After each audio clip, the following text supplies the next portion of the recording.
r/6 दोनों integer होने चाहिए। r/2 भी इंटीजर होना चाहिए, r/6 भी इंटीजर होना चाहिए, मतलब r should be multiple of 6, r should be multiple of 6, r 6 का मल्टीपल होना चाहिए। यहां पे r की वैल्यू वेरी कर सकती है 0 से 824 तक, तो r की क्या क्या वैल्यूज आई, r की वैल्यू 0 आ सकती है, 6 आ सकती है, 12 आ सकती है, एंड सो ऑन। कहां तक r की हाईएस्ट वैल्यू क्या होगी, तो 824 को 6 से अगर मैं डिवाइड करूं तो 6 कम 6 2 6 3 18 18 4 6 7 42 137, 6 टाइम्स 137 यहां तक अपने पास आ रहा है। देखो 6 1 जा 6, 6 2 जा 12, 6 3 जा 18 एंड सो ऑन, और 6 137, 6 टाइम्स 137 तक। तो टोटल यहां पे हमारे पास में वैल्यू आ रही है 138। Answer is 138। ये टोटल अपने पास में आर की वैल्यूज आ रही होगी, ठीक है।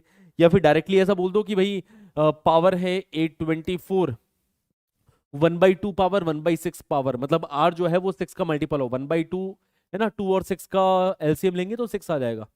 तो इसका greatest integer +1, this is our answer,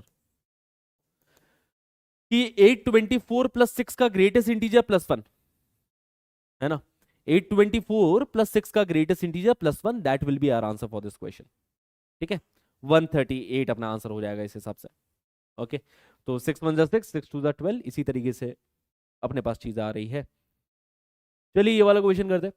alpha 1 square 4 square 8 square 13 square up to 10 terms दे रखा है, और बीटा दे रखा है 1 की पावर 4 + 2 की पावर 4 + 3 की पावर 4 अप टू 10 टर्म्स तक बीटा की वैल्यू है, ठीक है।